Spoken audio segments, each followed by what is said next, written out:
दोस्तों, मैं रविश कुमार। अभी आप सुनेंगे मेरी लिखी किताब बोलना ही है, मेरी ही आवाज में।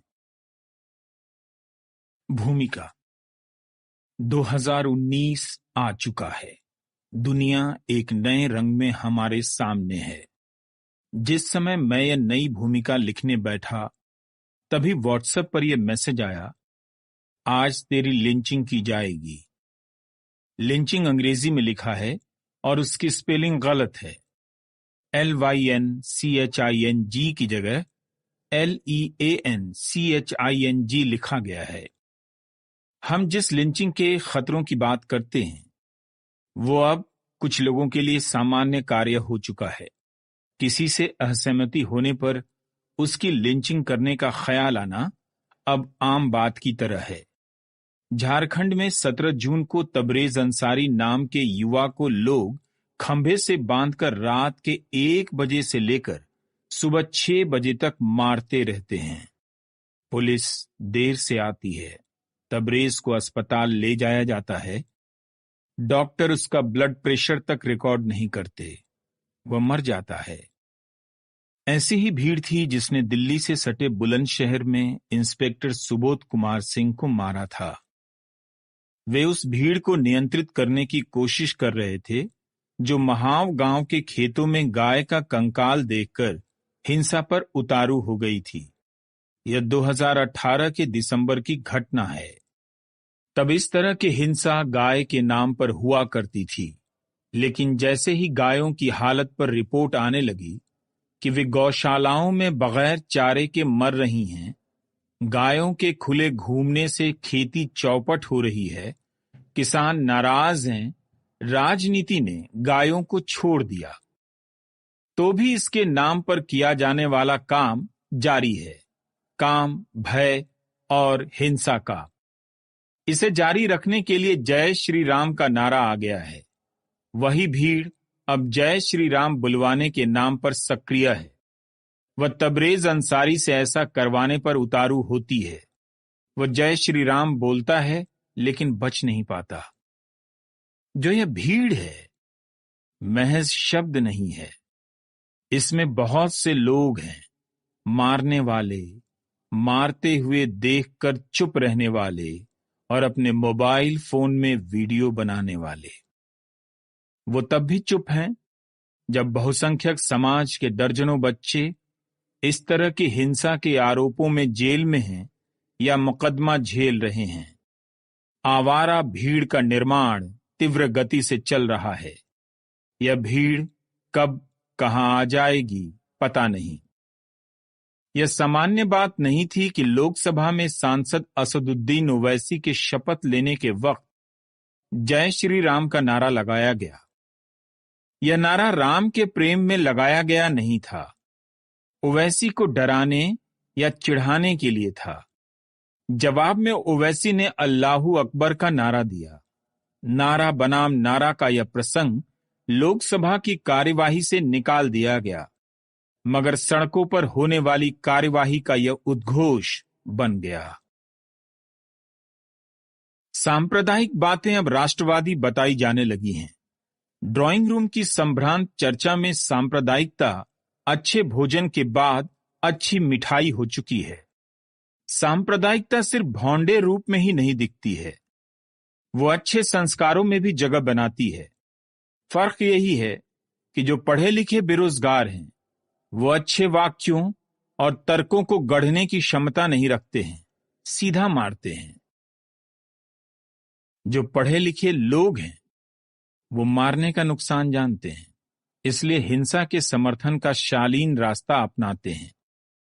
वो धीमे स्वर में किसी को सीधा करने या सबक सिखाने की राजनीति का समर्थन करते हैं, जिन्हें हम अच्छे और जिम्मेदार लोग कहते हैं।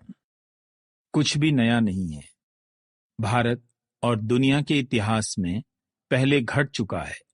फिर भी यह मान लेना सही नहीं होगा कि सब कुछ पुराना है। बहुत कुछ नए तरीकों से भी हो रहा है। जैसे भारत का एक प्रमुख न्यूज चैनल बताता है कि 2019 का विश्व कप भारत प्रधानमंत्री नरेंद्र मोदी की किस्मत के कारण जीतने वाला है। न्यूज एंकर की आवाज गूंज रही है। वह लाखों घरों में पहुंचती हुई संभ्रांत चर्चाओं का भी सहज हिस्सा बन जाती है। ठीक उसी वक्त और भी खबरें हैं जिन्हें प्रधानमंत्री की किस्मत से नहीं होनी चाहिए थी, जैसे कि अर्थव्यवस्था में मंदी की आहट और रिकॉर्ड स्तर पर रोजगार का घटना, बिहार के मुजफ्फरपुर में एक्यूट इंसेफेलाइटिस से 140 से अधिक बच्चों का मर जाना, गुजरात में सीवर की सफाई करने के दौरान 7 सफाई कर्मियों का मर जाना। गनीमत है न्यूज एंकर ने इसके लिए प्रधानमंत्री की किस्मत को जिम्मेदार नहीं माना या इन मामलों में उनकी तरफ से हुए या नहीं हुए किसी हस्तक्षेप पर कोई सवाल नहीं उठाया। न्यूज चैनलों को देखने वाले करोड़ों दर्शक ये सब देखते हुए चुप हो जाते हैं। उन्हें पत्रकारिता का मतलब पता है, मगर उन्होंने बेमतलब की पत्रकारिता से ही अपना रिश्ता जोड़ लिया है। आखिरकार प्रधानमंत्री की किस्मत उस दिन किसी काम नहीं आई जिस दिन भारत अपना मैच हार गया और फाइनल में नहीं पहुंचा।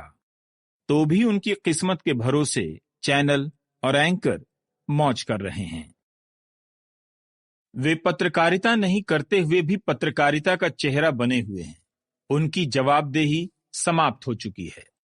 बस शाम को टीवी पर आना है, 2 वक्ताओं को बुलाकर आपस में लड़ा देना है और असली खबरों को दबा देना है। अब यह विकार इतना व्यापक हो चुका है कि इसमें नैतिकता और अनैतिकता के बिंदु खोजने का कोई मतलब नहीं रहा। खराब पत्रकारिता की विश्वसनीयता इतनी कभी भी नहीं थी। न्यूज चैनलों ने भारत के लोकतांत्रिक मूल्यों की हत्या करने में जो मेहनत की है, उसी का नतीजा है कि अब भारत के लोग उन चैनलों को बगैर किसी सवाल के देखते हैं जिनके यहां सरकार से कोई सवाल नहीं होता। चैनलों ने अपने दर्शकों को एक खास तरह से टीवी देखने के लिए प्रशिक्षित कर लिया है। नतीजा यह हुआ है कि अब वो ऐसे कार्यक्रम देखने के अभ्यस्त हो गए हैं जिनमें उनके हित को लेकर कुछ दिखाया नहीं जाता। जहां चुनाव जीतकर आए प्रतिनिधि हत्यारों को माला पहनाते हैं, मंत्री सरेआम झूठ बोल सकते हैं और न्यूज एंकर खबर के नाम पर सरकार की ओर से प्रेस रिलीज पढ़ सकते हैं, किसी को किसी बात से फर्क नहीं पड़ता।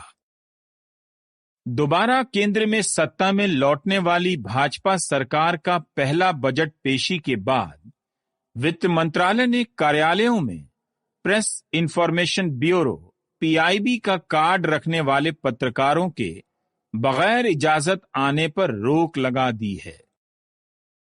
अब इन पत्रकारों को तभी अंदर आने दिया जाएगा जब अधिकारी मुलाकात का समय देंगे। पीआईबी कार्ड से पत्रकार कभी भी मंत्रालय के भीतर जा सकता है, किसी को पता चले बगैर मिलकर आ सकता है और स्टोरी फाइल कर सकता है। इसकी छूट थी। तभी चुनाव से पहले सोमेश झा की बिजनेस स्टैंडर्ड की वह रिपोर्ट आ सकी जिसमें बताया गया था कि 2017-18 में बेरोजगारी बीते 45 सालों में सबसे अधिक थी। अब ऐसी रिपोर्ट नहीं आ सकेगी। वित्त मंत्रालय ने कहा है कि पत्रकारों के बैठने का इंतजाम अच्छा कर दिया गया है, लेकिन अंदर आने से पहले अधिकारी से मुलाकात का समय लेना ही होगा। एडिटर गिल्ड ने आलोचना की है। भारत की जनता ने नजर फेर ली है। 2019 के लोकसभा चुनाव में जब मीडिया के स्पेस में सिर्फ एक पार्टी का बोलबाला था, उसी की खबरें थी और उसी का गुणगान था, तब भी जनता को यह सवाल महत्वपूर्ण नहीं लगा कि यह क्यों हो रहा है। भारत एक विशाल और महान लोकतंत्र है, तो उसके सबसे बड़े प्रतीक मंच मीडिया में विपक्ष को क्यों गायब किया जा रहा है। एक तरफा कवरेज के इस दौर में आप चुनाव आयोग से भी उम्मीद नहीं कर सकते थे। खुद चुनाव आयोग पर एक तरफा होने के आरोप लग रहे थे। आचार संहिता के